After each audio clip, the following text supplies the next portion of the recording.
Filosofía, Arte y Tecnología, episodio 28.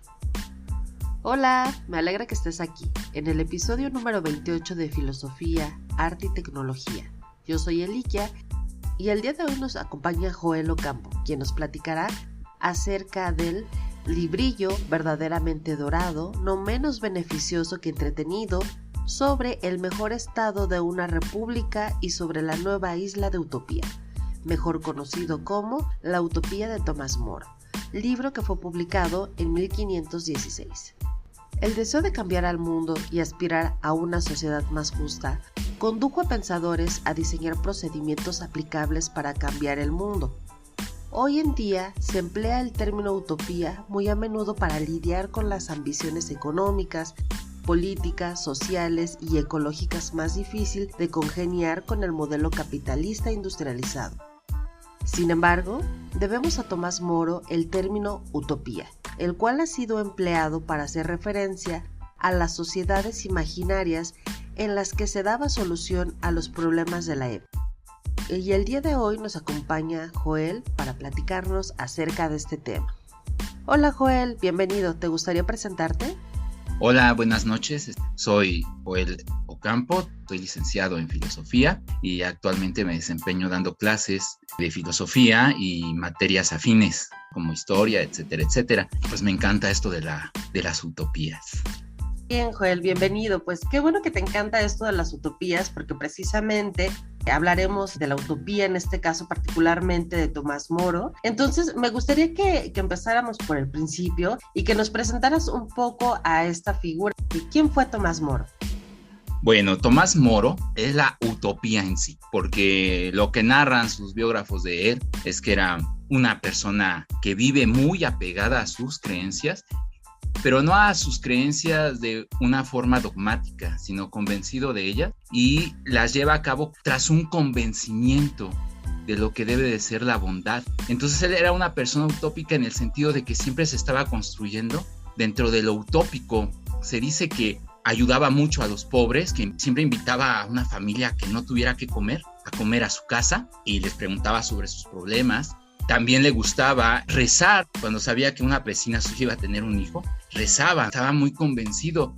Y algo que lo hace todavía una persona religiosamente, yo diría honesta, es que él no buscaba la salvación, como muchos religiosos lo hacen. Lo hacía por el bien en sí mismo. Él estaba convencido de la cristiandad a través del bien en sí mismo y en la igualdad de todos los hombres. Entonces él además vive lo que es la modernidad. Va a vivir este cambio que se empieza a dar, esta transición que comienza del feudalismo al capitalismo. Le toca vivir el encuentro con el nuevo mundo, como le llamaban ellos, el encuentro con el nuevo mundo. Incluso en vida, la conquista, la llegada de Hernán Cortés se da en el mismo tiempo de vida de Tomás Moro. Entonces empiezan los grandes mercados, empiezan las nuevas rutas comerciales, los grandes descubrimientos geográficos, la revolución de Leonardo da Vinci y todo este movimiento del Renacimiento. Eso le toca a Tomás Moro. Y es este gran cambio, creo, el que se impregna en él para escribir el libro de Utopía. Ese era en general Tomás Moro, pero podemos percibir de su vida todo el contexto que se estaba dando. Sobre todo este cambio del capitalismo a mí se me hace básico para el contenido de su libro. Claro, también coincido contigo en que es fascinante porque él está viendo la antesala de todo lo que tenemos hoy en día y cómo en su momento tuvo la sensibilidad de percibir estos cambios y sobre todo a partir de ello pues se inspira para escribir su libro La Utopía, que además de ser profundamente religioso, pues también tenía una labor política importante, ¿no? Como canciller. Entonces como claro, que es bien interesante cómo podía percibir lo religioso, lo terrenal, lo político, lo económico, y que todo esto se conjuga para escribir su libro La Utopía. Y su lealtad, porque da la vida por la lealtad que tiene a la Iglesia Católica, pone en contra del rey Enrique, ¿no? Entonces van a cortar su cabeza y todavía se sabe que cuando van a cortar la cabeza bromea, ¿no? Él le dice al verdugo que, oye, tengo cuello corto, así es que ten cuidado, que no me la vayas a hacer mal, ¿no? Porque él sabía que se iba a ir al cielo. Y él dice, muero por mi rey, pero primero muero por Dios, ¿no? Estaba súper convencido, es más un hombre súper honesto, Claro, y que además es interesantísimo, ¿no? Porque el trasfondo de todo esto es que Enrique VIII estaba tras Ana Bolena, quería divorciarse de Catalina de Aragón, pero pues sabemos que en aquella época los matrimonios eran para toda la vida. Entonces, Enrique quería divorciarse y una opinión importante para este proceso era la de Tomás Moro, y que, como bien lo señalas, como profundo religioso, honesto, de moral inquebrantable, pues a pesar de que era su rey, era una autoridad y era su amigo personal, pues decide no hacerlo, no intervenir a su favor. Exactamente. Incluso presenta sus renuncias, no se la aceptan. Cuando empieza a obstaculizar las reformas que quiere hacer el rey, pues ya es cuando le aceptan la renuncia y después lo empiezan a enjuiciar. Sí, es una persona admirable. Claro, y además otra cosa que mencionas importantísimo es que la humanidad, o sea, ya para esta época, siglo XVI, pues está abriendo sus ojos a un montón de cosas y se conoce pues la otra parte del mundo, el continente americano, y entonces también me gustaría preguntarte, ¿cómo se conjuga todo esto para escribir su libro La Utopía? O tendríamos que formular la pregunta, ¿qué está entendiendo en este momento Tomás Moro por utopía? Lo que está haciendo es una especie de protesta contra el capitalismo que está emergiendo, porque él se da cuenta cómo el ser humano, la humanidad, empieza a volcarse hacia estos placeres vanos que se convierten no en eternos, sino en vanos, en enriquecerse, en pasar sobre los demás, estas nuevas estructuras donde la acumulación de bienes le pegan mucho a Moro. Y él lo ve como algo deshumanizado, él lo ve como incluso un pecado. Acordémonos que el mismo Jesús llega y limpia el templo, ¿no? Dice, no, aquí no se dé, el rey no es el dinero, ¿no? Si me quieres seguir, regala todo lo que tienes y sígueme. Esa idea cristiana yo creo que es lo que mueve a Tomás Moro para escribir Utopía, porque precisamente en Utopía no hay clases sociales, es más, no hay dinero ahí. Y todo es propiedad común de todas las personas. Es como una introducción, un prólogo a lo que sería después el socialismo con la propiedad privada. Creo que es esta enfermedad que tiene el ser humano de acumular, una de las causas que hace que Tomás Moro escriba La Utopía. Vamos, que somos el único animal que acumula. Tú piensa, hay animales que cuando viene el invierno preparan un tipo de despensa para poder sobrevivir y están, pero nunca hacen una acumulación, solamente guardan lo necesario para el invierno y ya. Pero el ser humano quiere acumular, y de repente esa acumulación lo enferma y sobrepasa su humanidad. Y va a ser interesante porque también los capitalistas tienen sus propias utopías. Continuando con esta reflexión acerca de cómo era conceptualizada la ciudad de utopía, ¿qué otras descripciones hace Tomás Moro para explicar su idea acerca de utopía, ¿no? Para empezar, estaba pensado como una isla, ¿no es así? Esa isla la ubica en el Nuevo Mundo, es una metáfora, ¿no? En el Nuevo Mundo. Todavía no se llamaba América, pero la conocían como el Nuevo Mundo. Es una metáfora, ¿no? Lo nuevo.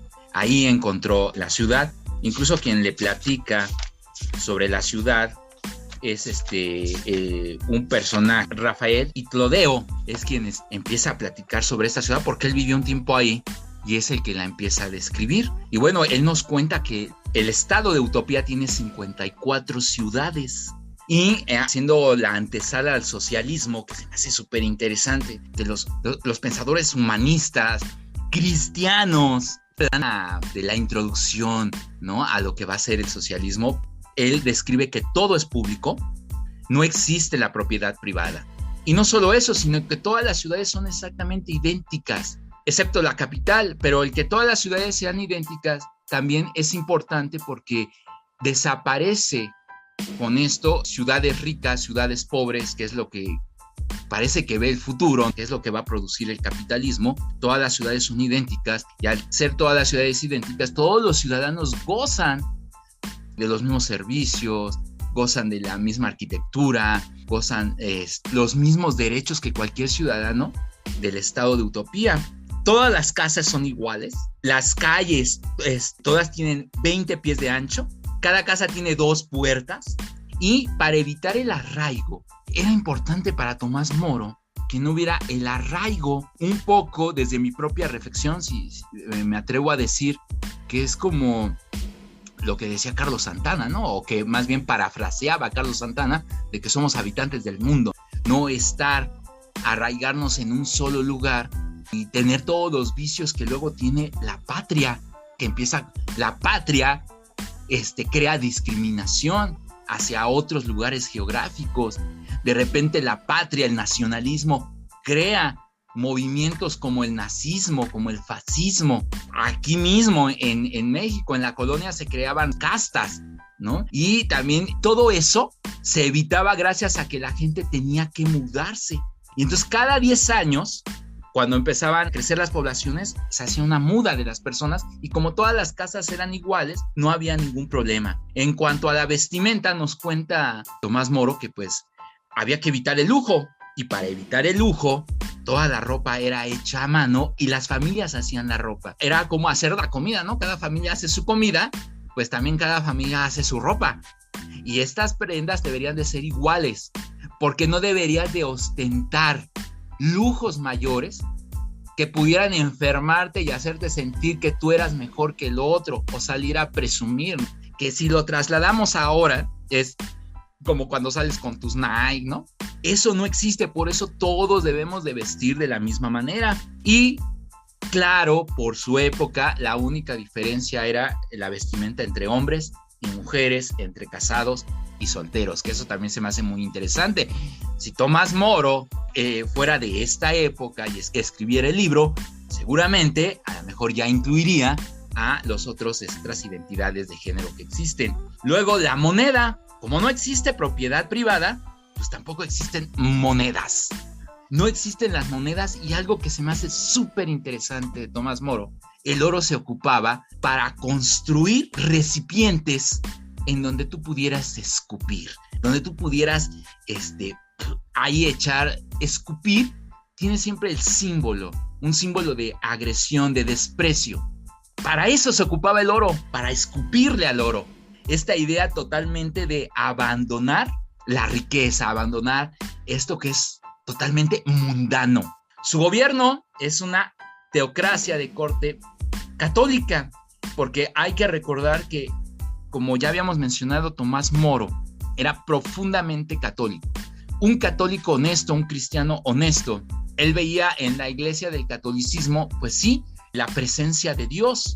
Entonces debe de ser una teocracia, un gobierno dirigido precisamente por un sacerdote que tiene todas las cualidades morales y éticas. Entonces, en Utopía no se permitía ser ateo. Seguramente por la época lo que ve Tomás Moro en los ateos es una falta de compromiso moral. Y es algo que todavía sobrevive hasta la fecha. Se cree que sin la religión todo está permitido, ¿no? Entonces, pues así quizá también lo pensaba Tomás Moro. Por eso era tan necesario que no existieran los ateos, porque se convertían en personas inmorales. Entonces, algo que es curiosísimo y que habíamos mencionado es que dentro de Utopía sí existen esclavos, y los esclavos eran enemigos de guerra. Los enemigos, los prisioneros de guerra, se van a convertir en esclavos. Ahí también se marcan ya derechos laborales. Las jornadas tenían que ser de 6 horas y también debería de existir un acuerdo general en el que todos se deberían de ir a dormir a las 8 de la noche para dormir exactamente 8 horas. A las 8 de la noche se acabó la luz, hay que ir a dormir. Esas eran las jornadas que se llevaban a cabo dentro de Utopía. Y el matrimonio, algo que también podríamos extender a nuestro tiempo, ¿no? La utopía del matrimonio. El matrimonio, pues hablando de esa época, pues era algo súper sagrado. Hoy en día deberíamos de volver a plantear, así, súper necesario volver a plantear cuáles deberían de ser las condiciones más sanas del matrimonio. ¿Por qué la fidelidad o la monogamia sigue siendo una de las características principales del matrimonio? En la época de Tomás Moro sí se marca. Él no estaba de acuerdo con los matrimonios arreglados. Y era algo que se daba, obviamente en esa época se daba muchísimo. Había que haber matrimonios arreglados, simplemente incluso para juntar reinos. También por esta época, en 1492, logran ya correr los reyes católicos a los últimos árabes de España. Se conforma un estado español.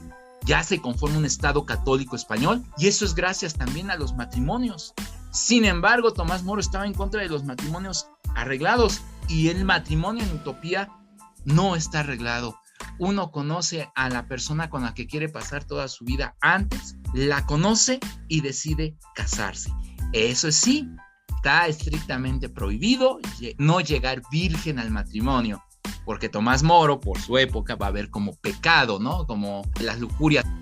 También no existía el divorcio. Si las parejas tenían una mala convivencia, se les repudiaba, y si se llegaban a separar, ya no tenían la posibilidad de volverse a casar. Y algo que también es súper interesante dentro del libro de Utopía es la eutanasia. Es decir, cuando tú estabas ya enfermo, cuando tú ya no eras apto para la producción, cuando tú ya no tenías la posibilidad de ser una persona que diera a la sociedad, entonces se te recomendaba la eutanasia, quitarte la vida y no convertirte en un estorbo para la sociedad. Entonces, esas son, digamos en general, todas las características del libro de Utopía. Es interesantísimo, ¿no? Porque ciertamente entonces lo que está proponiendo Utopía de alguna manera es una sociedad distinta a la que se estaba gestando, ¿no? Una sociedad donde hubiera un reparto de los bienes materiales, donde todos tuvieran la posibilidad de tener una casa, de tener ciertos derechos a la educación. En ese sentido, en el aspecto educativo, ¿cuál sería la propuesta de Tomás Moro? Bueno, lo que tiene en el sistema educativo es muy interesante Tomás Moro, ¿no? La educación la ve él como una actividad que debe realizar aquel que la pueda realizar. Es decir, es rígida la educación en Utopía, ¿sí? Las personas pueden dedicarse a esto del conocimiento y la ciencia, pero siempre y cuando sean aptos para ello. Algo que hoy en día no pasa, ¿no? Hoy las utopías son distintas. Hoy la utopía es la inclusión. Tú sabes que ya no existen las escuelas especiales.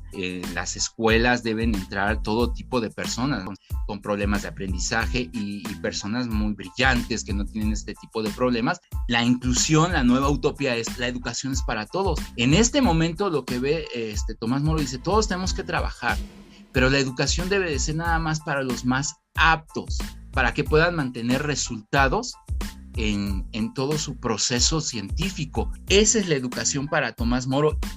A partir de esto, a mí me gustaría introducir una idea. Eduardo Galeano preguntaban que para qué eran las utopías. Él decía, pues la utopía es para caminar, porque la utopía está ahí y la utopía es para caminar. Cuando Tomás Moro hace su libro, hace un libro que en su época servía para caminar, es decir, trata de retratar el mejor estado posible a partir de su propio contexto social, porque incluso la esclavitud en Utopía existe, pero es desde su contexto social. Conforme va pasando el tiempo, porque aparte, a mí me gustaría también señalar que la utopía es la antítesis dialéctica. La utopía es la antítesis. Está la tesis, que es nuestra realidad, pero la antítesis es la utopía. Es ese golpe que se da.